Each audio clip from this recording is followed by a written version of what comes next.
मराठा आरक्षण उपसमितीची ही बैठक संपन्न झालेली आहे। अध्यक्ष राधाकृष्ण विखेंच्या उपस्थितीमध्ये ही बैठक पार पडली आहे। बैठकीमध्ये शिंदे समितीच्या अहवालाचा या ठिकाणी आढावा घेण्यात आला।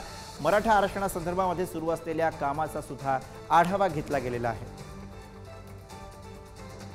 पुण्याचा आज संबंध नव्हता काही, पण काल आमच्या उपसमिती निर्णय तो झालाच होता आणि ते आपण पूर्वी जाहीर केलं होतं की प्रक्रिया सुरू करून दिलेली आहे। या महिनाअखेर ही सगळी जी गुन्हे दाखल झालेले आहेत, साधारण 400 गुन्हे आता मागे घेण्यासंदर्भात कार्यवाही झालेली आहे।